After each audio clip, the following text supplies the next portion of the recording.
ನಮಸ್ಕಾರ. ಇವತ್ತು ನಾವು ಕರ್ನಾಟಕ ನೀಟ್ ಯುಜಿ ಕೌನ್ಸಿಲಿಂಗ್ ಇದೆಯಲ್ಲ, ಅದರ 2ನೇ ಸುತ್ತಿಗೆ ಸಂಬಂಧಪಟ್ಟ ಹಾಗೆ ಬಂದಿರೋ ಕೆಲವು ಲೇಟೆಸ್ಟ್ ಅಪ್ಡೇಟ್ಸ್ ಬಗ್ಗೆ ಮಾತಾಡೋಣ ಅಂತ ಇದ್ದೀವಿ. ಹೌದು.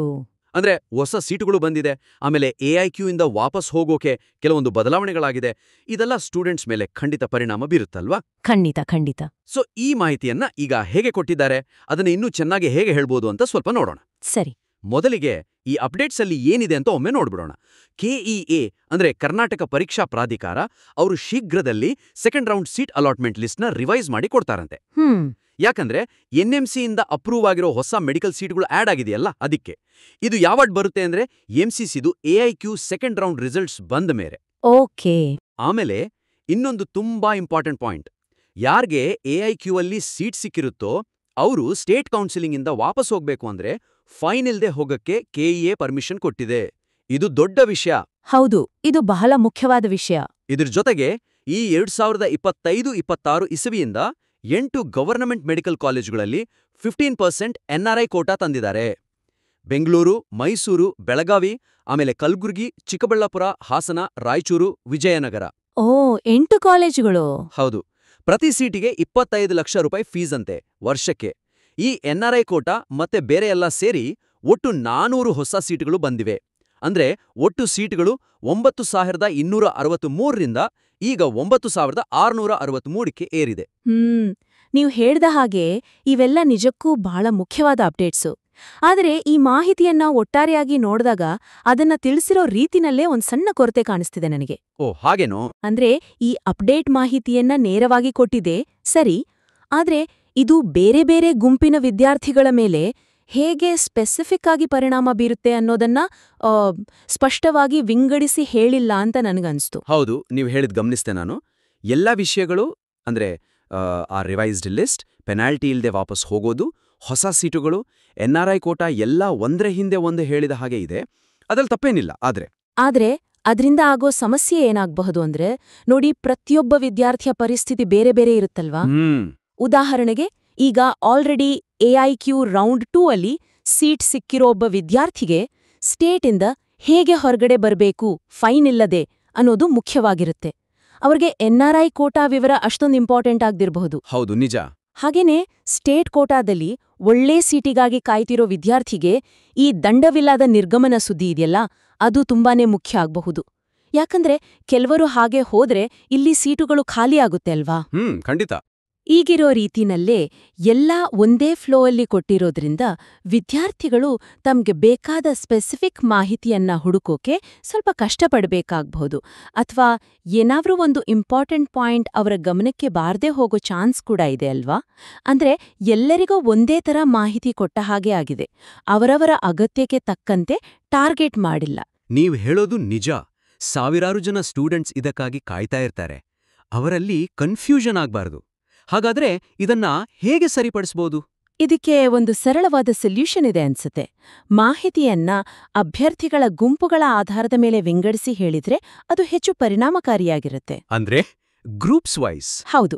ಉದಾಹರಣೆಗೆ, AIQ ಸೀಟ್ ಪಡೆದ ಅಭ್ಯರ್ಥಿಗಳ ಗಮನಕ್ಕೆ, ರಾಜ್ಯ ಕೋಟಾ ಸೀಟಿಗಾಗಿ ಕಾಯ್ತಿರುವ ಅಭ್ಯರ್ಥಿಗಳಿಗಾಗಿ, ಆಮೇಲೆ NRI ಕೋಟಾ ಆಕಾಂಕ್ಷಿಗಳಿಗಾಗಿ ಅಂತ ಕ್ಲಿಯರ್ ಆಗಿ ಸೆಕ್ಷನ್ ಮಾಡಬಹುದು. ಓ, ಅಚ್ಚಾ.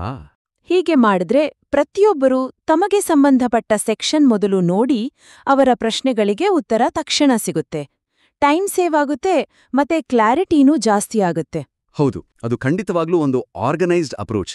ಪ್ರತಿಯೊಬ್ಬರಿಗೂ ಅವರದೇ ಆದ ಒಂದು ಗೈಡ್ ಸಿಕ್ಕ ಹಾಗೆ ಆಗತ್ತೆ. ಇದಕ್ಕೆ ಒಂದೆರಡು ಉದಾಹರಣೆ ಕೊಡಕ್ಕಾಗತ್ತಾ? ಖಂಡಿತ. ನೋಡಿ, ಹೀಗ್ ಮಾಡ್ಬೋದು. AIQ ಸೀಟ್ ಪಡೆದ ಅಭ್ಯರ್ಥಿಗಳ ಗಮನಕ್ಕೆ ಅಂತ ಒಂದು ಹೆಡ್ಡಿಂಗ್ ಹಾಕಿ, ನೀವು MCCಯ ಸೆಕೆಂಡ್ ರೌಂಡಲ್ಲಿ AIQ ಸೀಟ್ ಪಡೆದಿದ್ರೆ ನಿಮ್ಗೆ ಕರ್ನಾಟಕ ಸ್ಟೇಟ್ ಕೌನ್ಸಿಲಿಂಗ್ನ 2ನೇ ರೌಂಡಿಂದ ಫೈನ್ ಇಲ್ದೆ ವಾಪಸ್ ಹೋಗೋತೆ ಅವಕಾಶ ಇದೆ. ಇದರ ಪ್ರೊಸೆಸ್ ಹೇಗೆ, KEA ಪೋರ್ಟಲ್ ಅಲ್ಲಿ ಲಿಂಕ್ ಯಾವಾಗ ಬರುತ್ತೆ ಅನ್ನೋದ್ರ ಬಗ್ಗೆ KEAದಿಂದ ಬೇಗ ಒಂದು ಅಫಿಷಿಯಲ್ ಅನೌನ್ಸ್ಮೆಂಟ್ ಬರುತ್ತೆ, ಅಲ್ಲಿಯವರೆಗೆ ಕಾಯಿರಿ ಅಂತ ನೇರವಾಗಿ ಹೇಳ್ಬೋದು. ಸರಿ. ರಾಜ್ಯ ಕೋಟಾ ಸೀಟ್ಗಾಗಿ ಕಾಯ್ತಿರುವ ಅಭ್ಯರ್ಥಿಗಳಿಗಾಗಿ ಅಂತ ಇನ್ನೊಂದು ಸೆಕ್ಷನ್ ಮಾಡಿ, ನಿಮ್ಗೆ ಒಂದು ಗುಡ್ ನ್ಯೂಸ್. NMC ಅಪ್ರೂವಲ್ ಜೊತೆ 400 ಹೊಸ ಗವರ್ಮೆಂಟ್ ಮೆಡಿಕಲ್ ಸೀಟ್ಸ್ ಆಡ್ ಆಗಿದೆ. ಈ ಸೀಟುಗಳು ರಿವೈಸ್ಡ್ 2ನೇ ರೌಂಡ್ ಸೀಟ್ ಅಲಾಟ್ಮೆಂಟ್ ಲಿಸ್ಟ್ ಅಲ್ಲಿ ಇರುತ್ತೆ. ಇದರಿಂದ ನಿಮ್ಗೆ ಸೀಟ್ ಸಿಗೋ ಚಾನ್ಸಸ್ ಜಾಸ್ತಿ ಆಗಬಹುದು. ಅಷ್ಟೇ ಅಲ್ಲ, ಎಐಕ್ಯೂ ಅಲ್ಲಿ ಸೀಟ್ ಸಿಕ್ಕಿದವರು ಸ್ಟೇಟಿಂದ ಹೋದ್ರೆ ಅದರಿಂದಲೂ ಕೆಲವು ಸೀಟ್ಗಳು ಖಾಲಿ ಆಗಬಹುದು.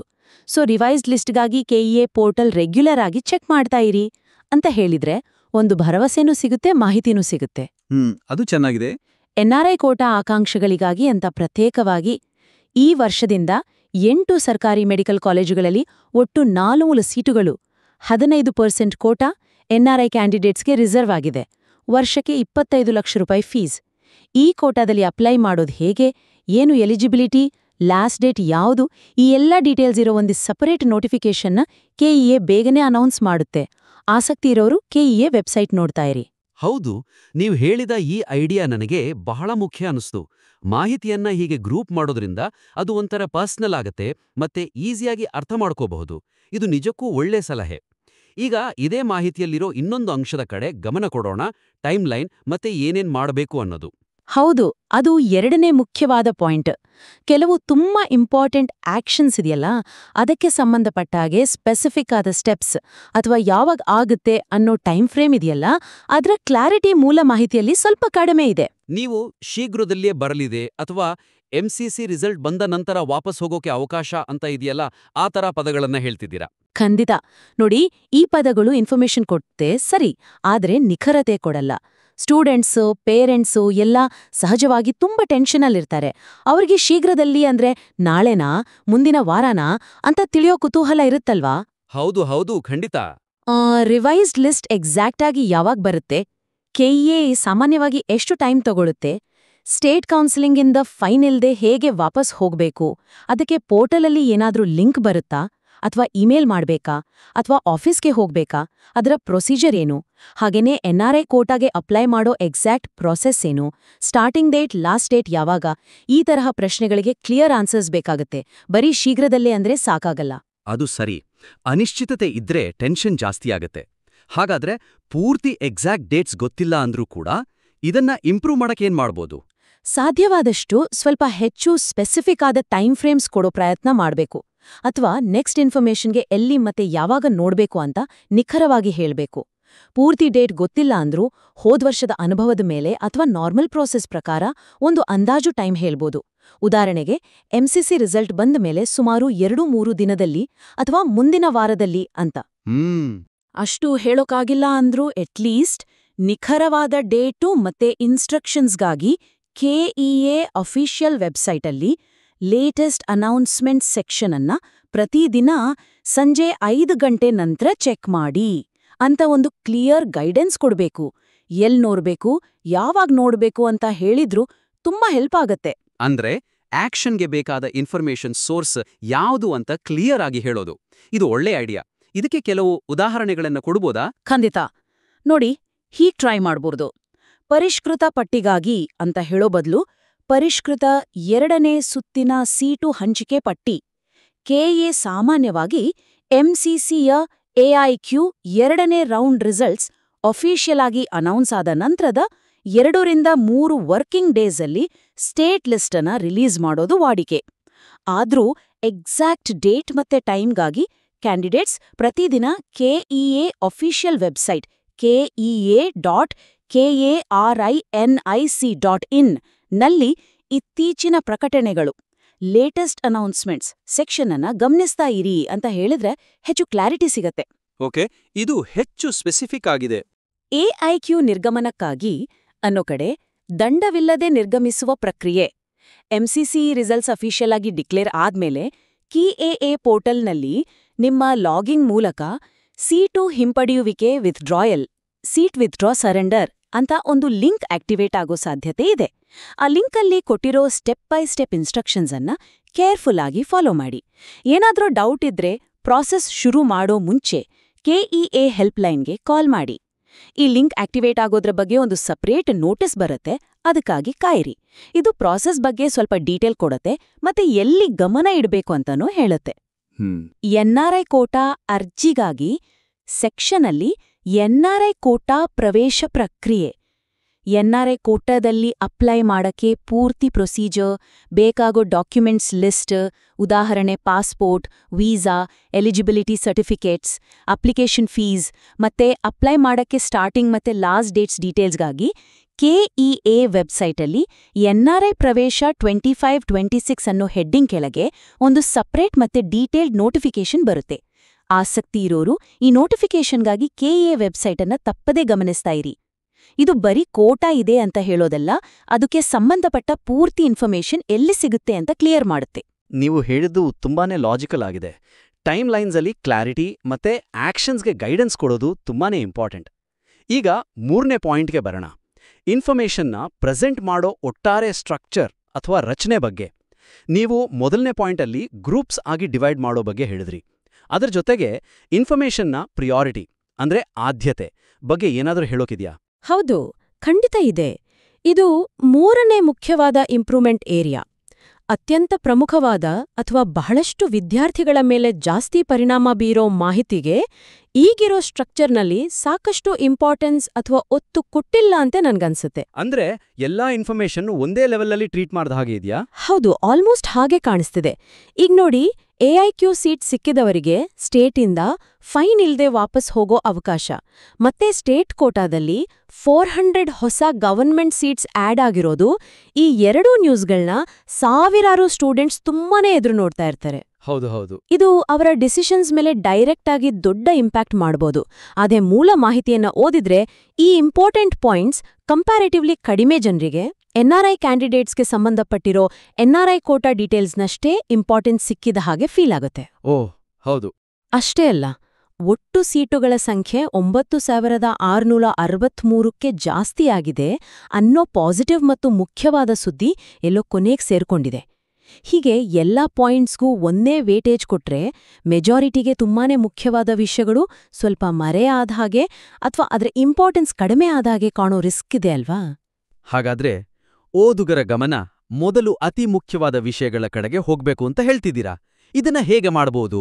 ಹೆಚ್ಚಿನ ವಿದ್ಯಾರ್ಥಿಗಳಿಗೆ ಅಪ್ಲೈ ಆಗೋ ಮತ್ತು ಅವರ ಮೇಲೆ ಜಾಸ್ತಿ ಇಂಪ್ಯಾಕ್ಟ್ ಮಾಡೋ ಕೀ ಪಾಯಿಂಟ್ಸ್ ಇದೆಯಲ್ಲ, ಅದನ್ನ ಮಾಹಿತಿಯ ಶುರುವಲ್ಲೇ ತುಂಬಾ ಕ್ಲಿಯರ್ ಆಗಿ, ಬಹುಶಃ ಹೆಡ್ಲೈನ್ಸ್ ತರಹ ಅಥವಾ ಸಪ್ರೇಟ್ ಹೈಲೈಟ್ ಬಾಕ್ಸ್ಗಳಲ್ಲಿ ಹೈಲೈಟ್ ಮಾಡಬೇಕು.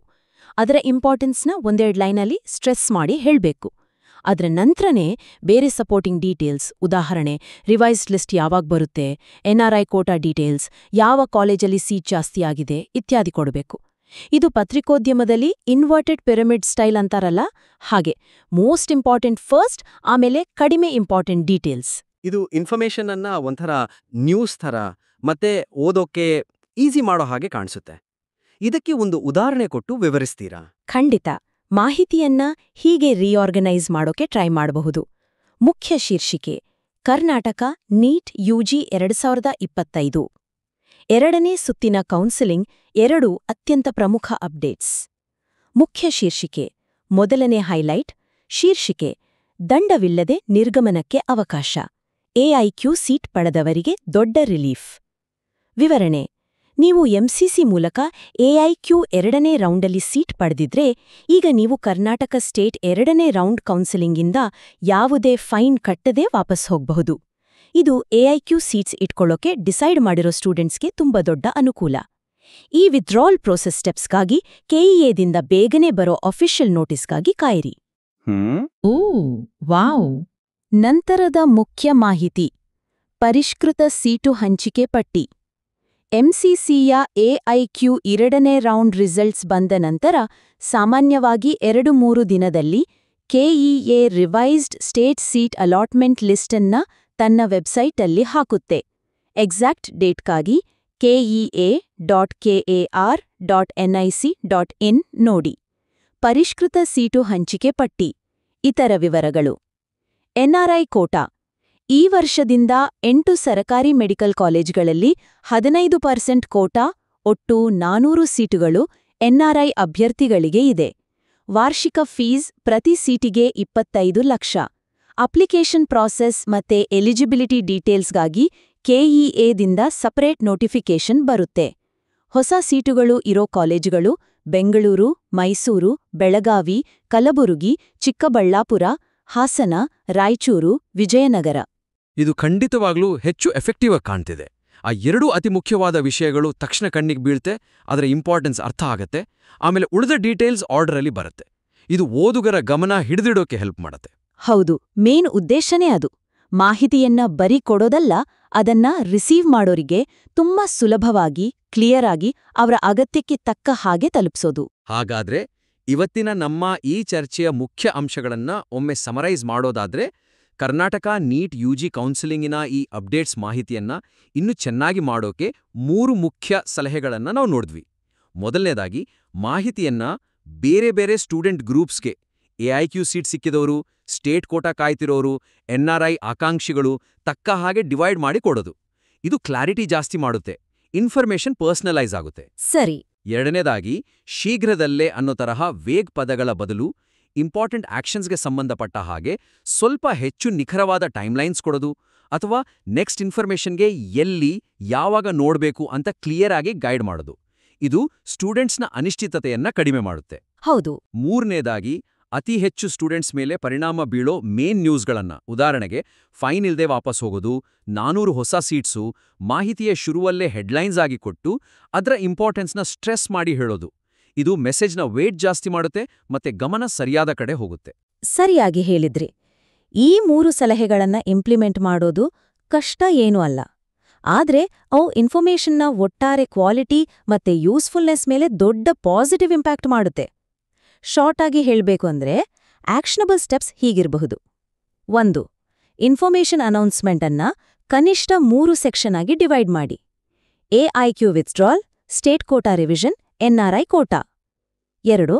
ಪ್ರತಿ ಸೆಕ್ಷನ್ನಲ್ಲೂ ಏನು ಎಕ್ಸ್ಪೆಕ್ಟ್ ಮಾಡಬಹುದು, ಉದಾಹರಣೆ ಕೆಎ ಪೋರ್ಟಲಲ್ಲಿ ಲಿಂಕ್, ವೆಬ್ಸೈಟ್ನಲ್ಲಿ ಅನೌನ್ಸ್ಮೆಂಟ್, ಮತ್ತೆ ಎಲ್ಲಿವಾಗ ನೋಡಬೇಕು, ಉದಾಹರಣೆ KEA website latest announcement section, ಪ್ರತಿದಿನ ಚೆಕ್ ಮಾಡಿ ಅನ್ನೋದನ್ನ ಕ್ಲಿಯರ್ ಆಗಿ ಹೇಳಿ. 3.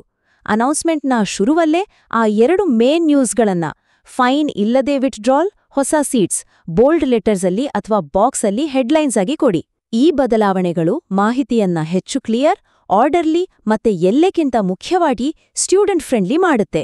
ತುಂಬಾನೇ ಚೆನ್ನಾಗಿ ವಿಶ್ಲೇಷಣೆ ಮಾಡಿದ್ರಿ ಮತ್ತು ಕ್ಲಿಯರ್ ಆದ, ಆಕ್ಷನಬಲ್ ಆದ ಸಲಹೆಗಳನ್ನ ಕೊಟ್ಟಿದ್ದೀರಿ. ಈ ಚರ್ಚೆಯಿಂದ ಸಿಕ್ಕಿದ ಇನ್ಸೈಟ್ಸ್ನ ಯೂಸ್ ಮಾಡಿಕೊಂಡು ಮೂಲ ಮಾಹಿತಿಯನ್ನ ಇನ್ನಷ್ಟು ಪರಿಣಾಮಕಾರಿಯಾಗಿ ರಿವೈಸ್ ಮಾಡೋಕೆ ಸಾಧ್ಯ ಇದೆ ಅಂತ ನಮಗೆ ನಂಬಿಕೆ ಇದೆ.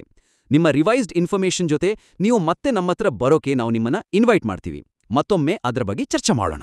ಖಂಡಿತ.